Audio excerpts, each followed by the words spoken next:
Selamat pagi dan salam sejahtera bagi kita semua. Saudara-saudari yang terkasih di dalam nama Yesus Kristus, sebelum kita mengawali aktivitas kita sepanjang satu hari ini, kita terlebih dahulu bersekutu dengan firman Tuhan yang menjadi pembimbing dan kekuatan di dalam perjalanan hidup kita. Sebelum kita mendengarkan firman Tuhan, mari kita bersatu di dalam doa. Bapa Surgawi yang kami kenal di dalam nama anak Yesus Kristus. Terima kasih Bapa atas penyertaan Tuhan sepanjang satu malam hari ini hingga pagi ini. Engkau memberkati kami dan menganugerahi kami dengan kekuatan yang baru.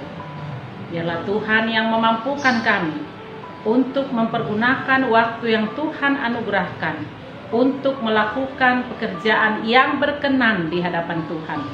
Biarlah firman-Mu menjadi pembimbing di dalam setiap perjalanan hidup kami. Berfirmanlah ya Bapa, sebab kami siap mendengarkan Engkau. Curahkan Roh Kudus-Mu, memampukan kami menjadi pelaku-pelaku firman. Terima kasih Bapa, dengarlah doa kami dalam Yesus Kristus Tuhan dan Juru Selamat kami. Amin. Saudara-saudari yang terkasih di dalam nama Yesus Kristus, firman Tuhan untuk kita pada pagi hari ini, hari Senin, tanggal 27 November tahun 2023, yang tertulis pada kitab Yesaya pasal yang ke-43 ayatnya yang ke-25. Demikian firman Tuhan. Saya akan bacakan untuk kita semua. Akulah Dia yang menghapus dosa dan pemberontakanmu oleh karena Aku sendiri, dan Aku tidak mengingat-ingat dosamu. Akulah Dia yang menghapus dosa pemberontakanmu oleh karena Aku sendiri, dan Aku tidak mengingat dosamu. Demikian firman Tuhan. Saudara-saudari yang terkasih di dalam nama Yesus Kristus, firman Tuhan untuk kita pada pagi hari ini mengingatkan kepada kita bahwa satu-satunya yang punya kuasa adalah Tuhan Allah Bapa kita. Dialah yang disebut Allah Maha Pengasih, Maha Penyayang, dan Maha Mengampuni. Tetapi kalaupun Dia disebut satu-satunya Allah Bapa yang Maha Pengasih, Maha Penyayang, dan juga Maha Mengampuni, kita jangan lupa bahwa Dia sekaligus adalah Allah yang mau murka dengan amarahnya. Tetapi saat Dia mau murka dengan amarahnya, justru disitulah letak anugerah dan kasih setianya. Ketika Tuhan murka kepada umatnya dan kepada orang yang menyimpang dari jalannya, Tuhan menegur setiap orang yang menyimpang dari jalannya ataupun yang hidup di luar apa yang sudah Dia perintahkan. Mengapa Dia menegur? Karena di dalam tegurannya disitulah kasih Tuhan yang kekal, kasih yang kekal. Karena Dia juga sudah berjanji kepada semua umat yang sangat Dia kasihi, bahwa kasih-Nya itu adalah kasih yang tidak berkesudahan, kasih yang kekal. Dan lebih jelasnya di dalam bahasa Batak, hoddo padan ni debata, hoddo padan parasi ni rohaon ni debata, saleleng ni lelengna. Kasih-Nya adalah kasih yang kekal yang tidak pernah berkesudahan. Dia Allah Maha Pengasih dan Maha Pengampun, Maha Penyayang, tetapi kita harus ingat Dia juga adalah Allah yang mau murka. Allah yang mau murka kepada seorang yang mempermainkan kasih karunia-Nya. Siapa itu yang disebut yang mempermainkan kasih karunia-Nya? Yang mempermainkan kasih karunia-Nya adalah setiap orang yang selalu hidup akrab dengan perbuatan dosa. Akrab dengan perbuatan dosa, dia menganggap bahwa anugerah Tuhan itu seolah-olah bisa dipermainkan. Kalaupun Tuhan berkata kepada kita bahwa anugerah dan kasih karunia-Nya adalah cuma-cuma dan martuhor asini rohani dibata, tetapi bukan kita berarti mempermainkan. Kita sudah diajarkan oleh Tuhan supaya hidup seturut dengan kehendak-Nya, meninggalkan setiap larangan-Nya. Tuhan meninggalkan kita supaya kembali ke jalan yang benar, supaya bertobat ketika melakukan pelanggaran dan kesalahan-kesalahan yang tidak berkenan di hadapan Tuhan. Namun seringkali manusia itu tergoda. Dosa itu begitu manis untuk dilakukan. Dan hal inilah yang dilakukan oleh umat Tuhan. Umat Tuhan kalaupun mereka adalah umat pilihan Tuhan, namun mereka tidak boleh jatuh ke dalam kesombongan. Baik kesombongan jasmani, baik kesombongan rohani. Mereka tidak menganggap sebagai umat pilihan Tuhan. Ketika mereka bersalah, Tuhan seolah-olah membela mereka. Memang Tuhan itu adalah pembela yang ajaib. Tetapi kata pembela dalam arti dia membela orang-orang yang tertindas, orang-orang yang ditekan, orang-orang yang tersakiti, orang-orang yang ditindas oleh orang-orang yang mengandalkan kekuatan di tengah-tengah dunia ini. Dan hal inilah sifat dan perilaku dari umat Tuhan pada zaman Nabi Yesaya. Mereka tidak melakukan keadilan dan kebenaran kepada orang-orang kecil. Mereka menganggap orang-orang kecil itu adalah orang-orang yang tidak mampu berbuat apa-apa. Namun Tuhan Allah yang pengasih dan penyayang, Dia adalah Tuhan yang selalu peduli, memihak kepada orang-orang yang terpinggirkan, yang tidak terhitung oleh dunia. Dia mengasihi semua orang. Itulah suatu perilaku dari umat Tuhan zaman Nabi Yesaya yang tidak berkenan di hadapan Tuhan.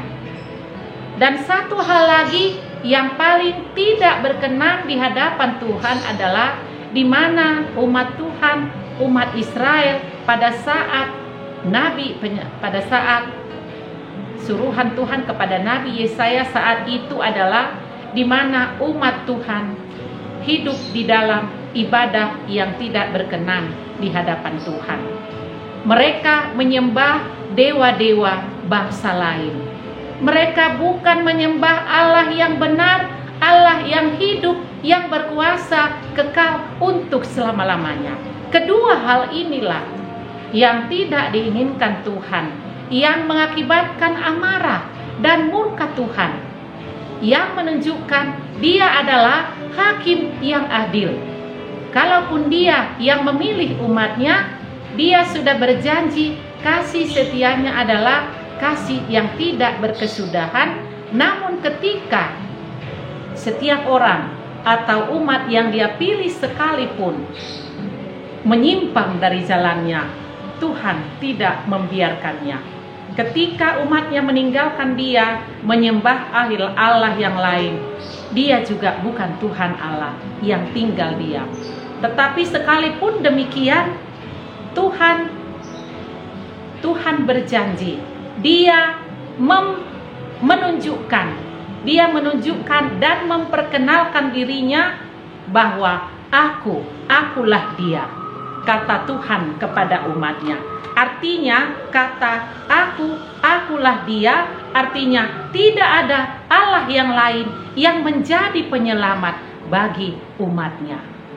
Kalaupun Tuhan pernah membiarkan bangsanya ditindas oleh bangsa besar ketika umatnya di dalam pembuangan yakni pembuangan Babel, tidak ada bangsa yang besar sekalipun yang mampu untuk menyelamatkan umatnya.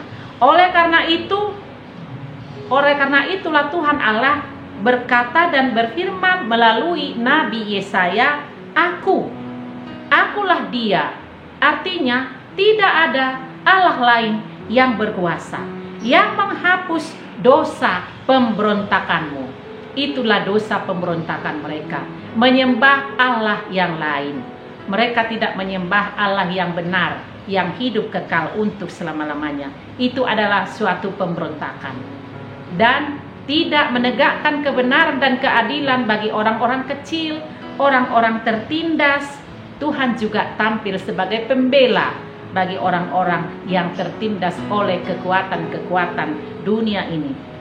Untuk itulah dia datang memperkenalkan dirinya. Tidak ada Allah yang lain yang patut disembah dan sumber dari segala berkat, baik sumber penghiburan, baik sumber kekuatan. Akulah Dia yang menghapus dosa pemberontakanmu oleh karena Aku sendiri, dan Aku tidak mengingat-ingat dosamu. Artinya Tuhan itu Maha Kasih, Maha Penyayang. Dan kalaupun Dia sekaligus Allah yang mau murka, karena memang Dia bukan Allah yang berpihak juga dan selalu setuju dengan perilaku manusia yang mempermainkan kasih karunia-Nya. Oleh karena itu Dia mengatakan, Aku tidak akan mengingat dosamu. Tuhan tidak pernah memperhitungkan segala pelanggaran dan perbuatan kita. Kasih-Nya lebih besar dari amarah-Nya. Tetapi kalaupun kasih-Nya lebih besar dari amarah-Nya, bukan berarti manusia itu mempermainkan kasih karunia-Nya.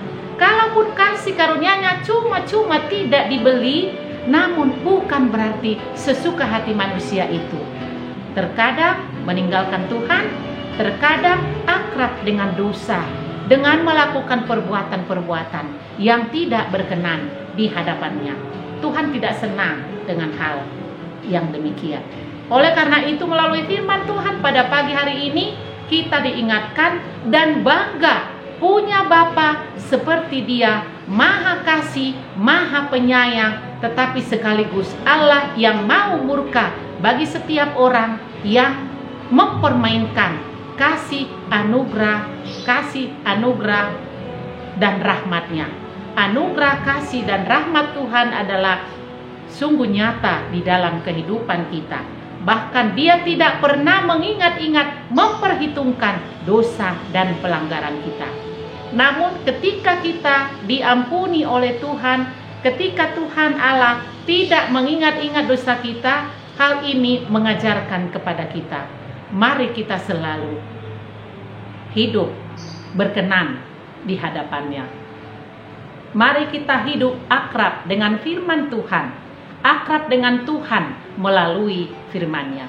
Tidak lagi akrab dengan dosa, dengan melakukan apa yang tidak berkenan di hadapan Tuhan, seperti pelanggaran dan tindakan-tindakan yang sifatnya dosa di hadapan Tuhan dan di hadapan manusia.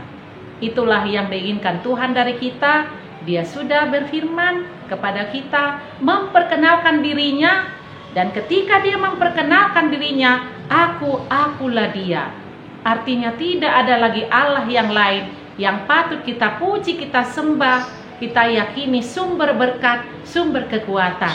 Karena kasih penyertaan Tuhan di dalam perjalanan hidup kita adalah kasih yang kekal. Dia Allah kemarin, Dia Allah hari ini, besok, dan selama-lamanya. Bahkan Allah yang tidak pernah berubah. Tuhan memberkati kita. Mari kita mohon kekuatan kepada Tuhan agar Dia bekerja di dalam hati dan pikiran kita melalui Roh-Nya, agar Roh-Nya yang kudus memenuhi kita sehingga kita dimampukan menjadi pelaku-pelaku firman-Nya. Amin. Mari kita bersatu di dalam doa. Terima kasih Bapa Surgawi atas firman Tuhan yang berbicara kepada kami melalui renungan pada pagi hari ini. Berkati firman-Mu ya Tuhan, curahkan Roh Kudus-Mu memenuhi hati dan pikiran kami, sehingga kami dimampukan bukan selaku pendengar di dalam mendengarkan firman-Mu, tetapi Engkau mengkehendaki dari kami. Biarlah kami, Tuhan, melakukan apa yang Engkau kehendaki dari kami. Dan biarlah kami memelihara firman-Mu menjadi kekuatan pembimbing di dalam perjalanan hidup kami. Tidak ada yang dapat merampasnya dari kami, mengambilnya dari kami. Karena firman-Mu satu-satunya kekuatan menjadi terang dan cahaya di dalam perjalanan hidup kami. Agar kami mampu melakukan, berjalan di dalam kehendak-Mu, tetapi kami juga dimampukan menjauhi setiap larangan Tuhan yang tidak berkenan di hadapan Tuhan. Bapa di dalam surga, ajar kami untuk senantiasa taat setia kepada Engkau. Engkau satu-satunya Allah Bapa kami yang tidak pernah berubah. Kasih setiamu juga kekal, penyertaanmu juga kekal. Engkaulah juga yang berkuasa untuk selama-lamanya. Terima kasih atas firman-Mu Bapa di surga.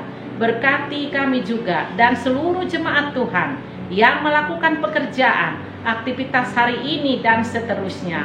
Tuhanlah yang campur tangan, yang terlibat di dalam setiap apa yang kami kerjakan, apa yang kami pikirkan, agar berkenan di hadapan-Mu.